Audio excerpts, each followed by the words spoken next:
সীমান্ত নিয়ে ঢাকা দিল্লির সব চুক্তির প্রতি সম্মান দেখাবে ভারত, জানালেন রণধীর জয়সওয়াল। হাসিনা ভারতে আছে বলে অপপ্রচার চালাচ্ছে দেশটির গণমাধ্যম, বলেছেন ডক্টর ইউনূস। শনিবারের মধ্যে দাবি না মানলে কঠোর আন্দোলনে যাবে তিতুমির শিক্ষার্থীরা, অনশন অব্যাহত। বিশ্ব ইজতেমার প্রথম পর্বের লাখো মুসল্লির অংশগ্রহণ, মুসলিম উম্মার জন্য শান্তি কামনা।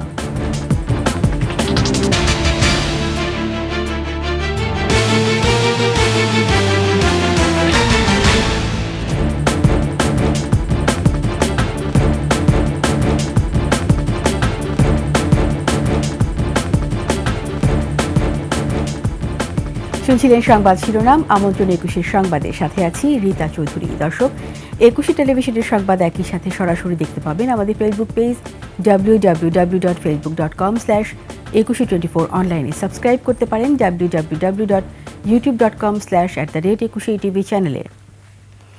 সীমান্ত নিয়ে বাংলাদেশ ও ভারতের মধ্যে পরস্পরের সম্মতির ভিত্তিতে হওয়া সব চুক্তির প্রতি সম্মান দেখানো হবে, এমনটাই আশা করছে দিল্লি।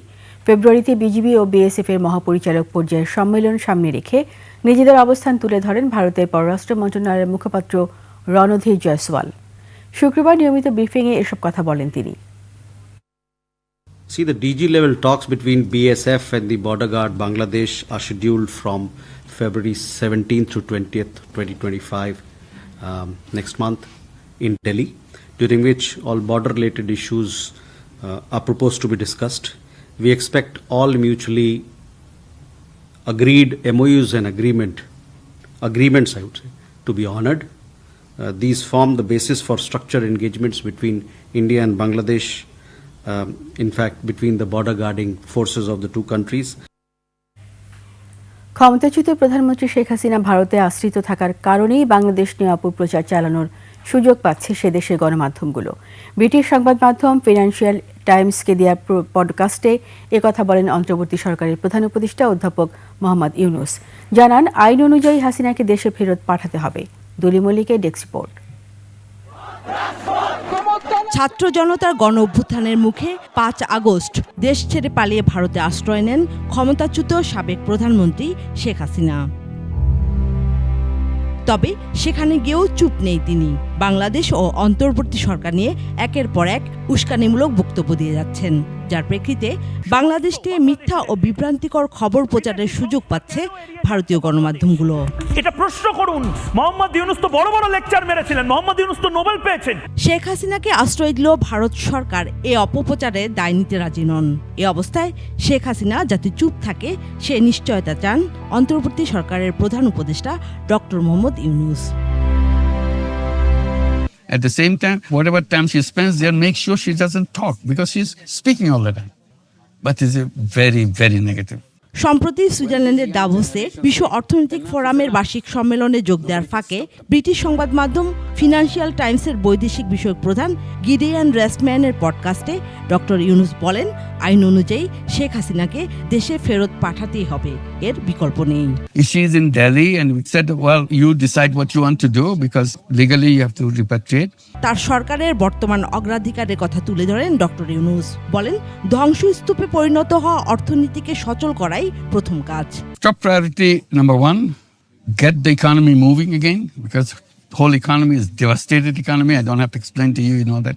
জানান, আগস্টে প্যারিসে থাকা অবস্থায় কিভাবে শিক্ষার্থীদের কাছ থেকে সরকারের দায়িত্ব নেওয়ার প্রস্তাব পান, সে সময় তার চিন্তা ভাবনাও তুলে ধরেন পডকাস্টে। A lot of work to be done.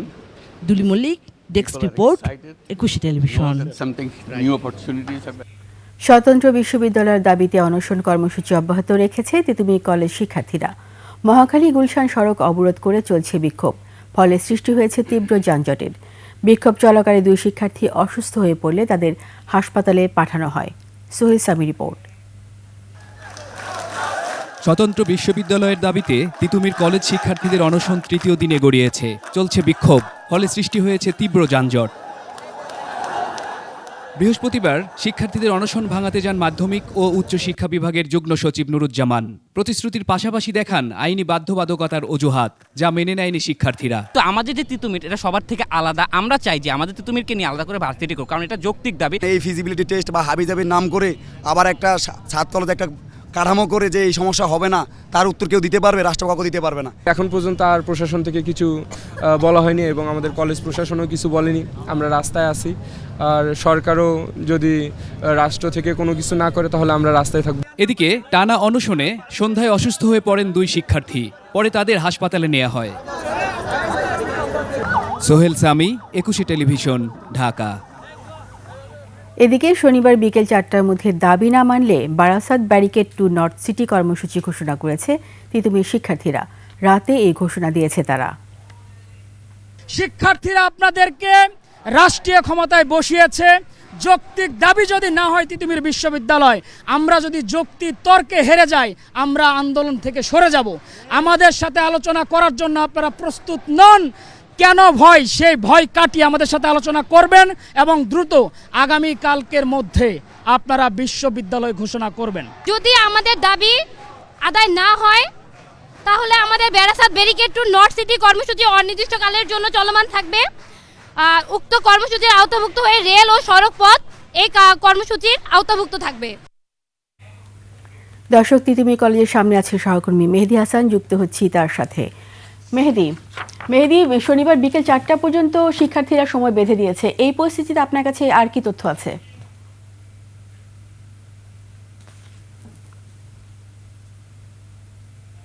বলছিলেন যে শনিবার বিকেল 4টা পর্যন্ত সময় বেঁধে দিয়েছে শিক্ষার্থীরা, আর এই মুহূর্তে তিতুমির কলেজের সামনের যে সড়কটি, এই সড়কের একাংশ খুলে দেওয়া হয়েছে, সেদিক দিয়ে গাড়ি চলাচল করছে, কিন্তু অন্য অংশে এখনো শিক্ষার্থীরা অবস্থান করছে। এবং আপনি দেখতে পাচ্ছেন এই তিতুমির কলেজের যে গেটের সামনে আমরণ অনশন যে শিক্ষার্থীরা করছেন। প্রথমে 6 জন করেছিলেন, তারপরে তাদের সাথে 8 জন, আরও মোট এখন 14 জন। 2 জন অসুস্থ হয়েছেন, বাকি 12 জন এখানে আছেন। সেই অনশনরত শিক্ষার্থীরা এখানে আছেন এবং তাদেরকে ঘিরে আরও বেশ কিছু শিক্ষার্থী এখানে আছেন।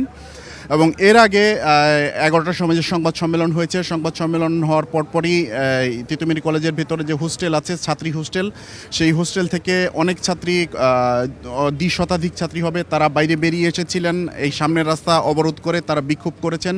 তাদের সাথে আরও প্রায় কয়েকশো সাধারণ ছাত্র ছিলেন, তারা মিলে এখানে দীর্ঘ সময় বিক্ষোভ করেছেন। বিক্ষোভ শেষে নিরাপত্তার একটা ইস্যু আছে, এই কারণে ছাত্রীরা ভেতরে চলে গেছেন, অন্যান্য শিক্ষার্থীরাও চলে গেছেন। কিন্তু তারা যেটা বলেছেন যে তাদের কর্মসূচি অব্যাহত থাকবে। কালকে 4টার মধ্যে তাদের দাবি মেনে না নেওয়া হলে তারা এই ঢাকা নর্থ ব্লকেট করে দেবেন। তবে এক্ষেত্রে রেলপথ এবং মহাসড়ক এই কর্মসূচির আওতা মুক্ত থাকবে। এবং আপনি জানেন যে বিশ্ব ইজতেমা চলছে, বিশ্ব ইজতেমার মুসল্লিদের জন্য তারা সকাল 6টা থেকে বেলা 11টা পর্যন্ত বিশ্ব ইজতেমার মুসল্লিদের জন্য কর্মসূচি শিথিল থাকবে।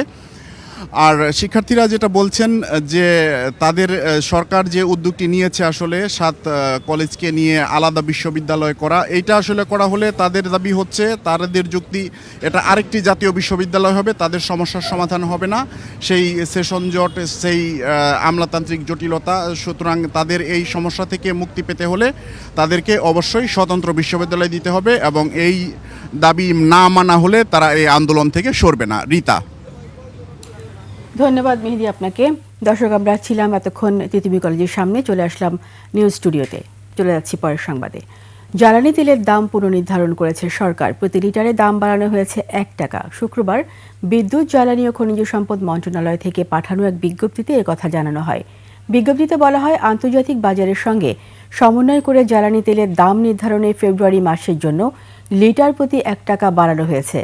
এর মধ্যে ডিজেল ও কেরোসিনের দাম লিটার প্রতি 104 টাকা থেকে 105 টাকা, অকটেন 126 ও পেট্রোল 122 টাকায় পুনর্নির্ধারণ করা হয়েছে। নতুন নির্ধারিত দাম আজ রাত 12টা থেকে কার্যকর হবে। এর আগে গত বছরে 31 ডিসেম্বর ডিজেল ও কেরোসিনের দাম লিটারে 1 টাকা কমানো হয়েছিল।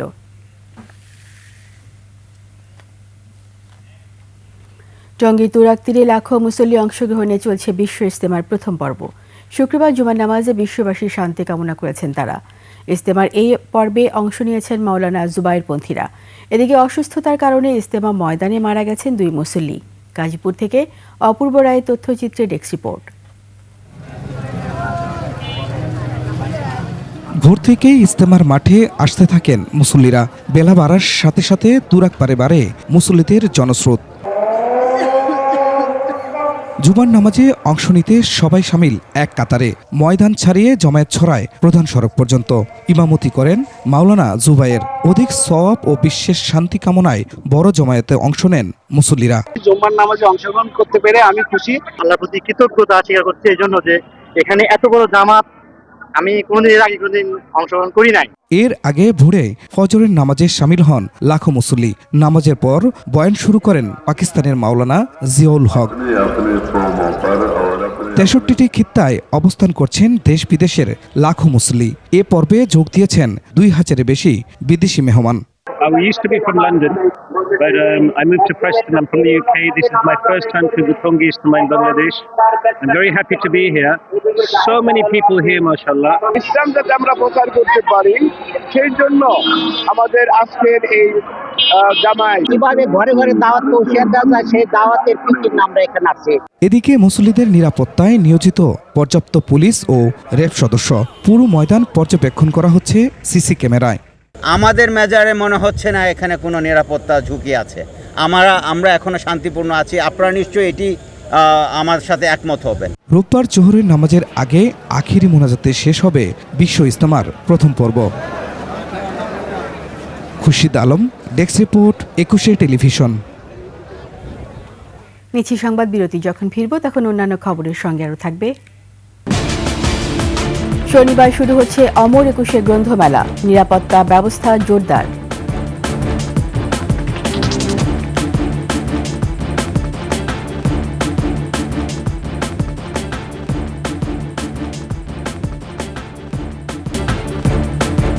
আবার আমন্ত্রণ 21 সংবাদে। রাজধানীতে একটি অনুষ্ঠানে গান গাওয়ার সময় মঞ্চেই লুটিয়ে পড়েছেন কিংবদন্তি শিল্পী সাবিনা ইয়াসমিন। তাকে হাসপাতালে নেওয়া হয়েছে, তবে তিনি শঙ্কামুক্ত। শুক্রবার রাজধানী একটি 5 তারকা হোটেলে আমাদের সাবিনা ইয়াসমিন আমি আছি থাকব অনুষ্ঠানে গান পরিবেশনের সময় তিনি অসুস্থ হয়ে পড়েন। তাকে রাজধানী একটি বেসরকারি হাসপাতালে নেওয়া হয়। এদিকে সাবিনা ইয়াসমিনের মেয়ে ইয়াসমিন ফাইরুজ বাঁধন গণমাধ্যমকে জানিয়েছেন তার মা এখন ভালো আছেন। 2-1 দিন চিকিৎসকদের তত্ত্বাবধানে থেকে বাসায় ফিরবেন সাবিনা ইয়াসমিন।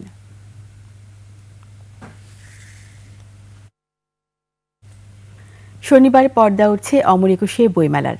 চলছে শেষ মুহূর্তের প্রস্তুতি। ডিএমপি কমিশনার জানিয়েছেন উস্কানিমূলক কোনো বই যাতে প্রকাশ হতে না পারে সেজন্য আগামী বছর থেকে বাংলা একাডেমিতে আগেই জমা দিতে হবে পাণ্ডুলিপি। শওকত আলীর ক্যামেরায় তানজিলা তাসনিমের রিপোর্ট। বছর ঘুরে এসেছে ভাষার মাস, ভালোবাসার ফেব্রুয়ারি। পর্দা উঠছে প্রাণের বইমেলার। ময়দান জুড়ে শেষ মুহূর্তে স্টল, প্যাভিলিয়ন তৈরির কর্মযজ্ঞ। প্রদর্শনের জন্য যতটুকু দরকার আমরা সবকিছু নিয়ে প্রস্তুত। 70% কাজ সম্পন্ন হয়েছে, আরও 30% কাজ এখনো সম্পন্ন হয়নি। আশা করি আজকে এবং আগামীকালের ভিতরে আমাদের কাজ সম্পন্ন হবে।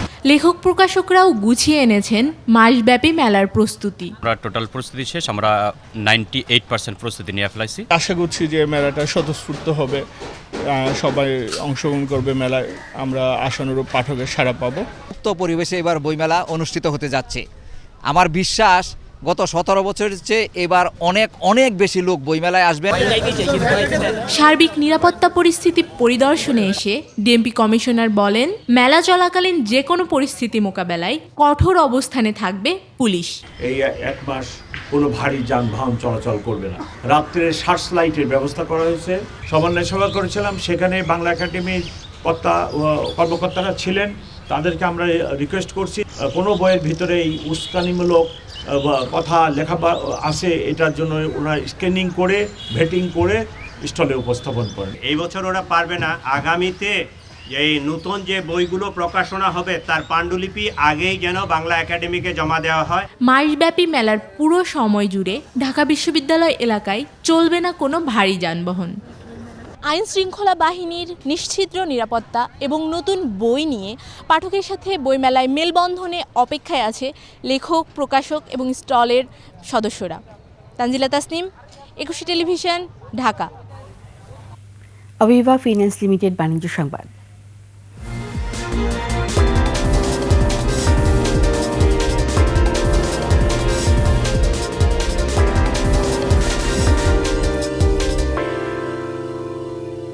শেষ হলো ঢাকা আন্তর্জাতিক বাণিজ্য মেলার 29তম আসর। শেষ দিনে মেলায় ছিল উপচে পড়া ভিড়। ক্রেতারা কিনেছেন তাদের পছন্দের পণ্য। মফিউর রহমানের রিপোর্ট। ঢাকা আন্তর্জাতিক বাণিজ্য মেলার শেষ দিনের চিত্র এটি।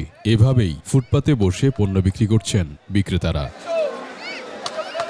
স্টলের মাল আমরা আর কি বাইরে নিয়ে আসছি, এখন স্টলে মানুষ যায় না, মানে একটু বাইরে দিলে একটু সেলটা ভালো হয়। ডিসকাউন্ট আমরা তো 120 করে বেচতাম, এখন ওই যে আমরা 100 করে বেচে যেভাবে পারি কমায় ফেলাইতেছি। মনে হচ্ছে নিউ মার্কেটে আমরা ঘুরতেছি।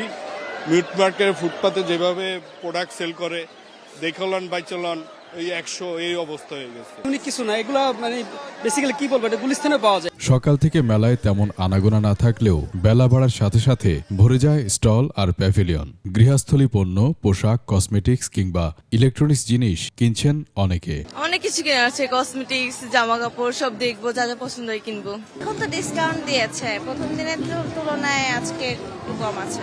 শেষ দিন সবাই একটা ভালো ডিল পায় প্রত্যেকটা শপ থেকে, আমরাও তার ব্যতিক্রম না। শেষ দিনে চটকদার মূল্য ছাড়ের ধামাকা অফারও রেখেছেন ব্যবসায়ীরা। শুরু থেকে এই মুহূর্ত পর্যন্ত আলহামদুলিল্লাহ ভালো হয়েছে। বড়দের হাত ধরে মেলায় এসে নিজের পছন্দের জিনিস কিনছে শিশুরাও। আমার আম্মুর সাথে আমার মেলার সমাপনী অনুষ্ঠানে সেরা প্যাভিলিয়ন ও স্টল মালিককে পুরস্কার তুলে দেন বাণিজ্য উপদেষ্টা শেখ বশিরউদ্দিন। আগামীতে মেলাকে আরও দৃষ্টিনন্দন করার কথা জানান উপদেষ্টা। কম্পিটিটিভ সক্ষমতা যদি আমরা সৃষ্টি করতে না পারি, তাহলে আমরা ভবিষ্যতে খুব একটা দুর্যোগময় সময়ে পড়তে পারি। সো এই সুযোগে আমি ব্যবসায়ীদেরকে জানাতে চাই যে আপনারা নিজেদের সক্ষমতা বৃদ্ধি করার ক্ষেত্রে, এফিসিয়েন্সি বৃদ্ধি করার ক্ষেত্রে সার্বিকভাবে মনোযোগী হন। এবারে বাণিজ্য মেলায় অংশ নেয় দেশি বিদেশি 343টি প্রতিষ্ঠান। মফিউর রহমান, একুশে টেলিভিশন, ঢাকা। এরই সাথে শেষ করছি 21 সংবাদ। যাবার আগে সংবাদ শিরোনামগুলো আরও একবার। সীমান্ত নিয়ে ঢাকা দিল্লির সব চুক্তির প্রতি সম্মান দেখাবে ভারত, জানালেন রণধীর জয়সওয়াল। হাসিনা ভারতে আছে বলে অপপ্রচার চালাচ্ছে দেশটির গণমাধ্যম, বলেছেন প্রধান উপদেষ্টা। শনিবারের মধ্যে দাবি না মানলে কঠোর আন্দোলনে যাবে তিতুমির শিক্ষার্থীরা, অনশন অব্যাহত। বিশ্ব ইজতেমার প্রথম পর্বে লাখো মুসল্লির অংশগ্রহণ, মুসলিম উম্মার জন্য শান্তি কামনা।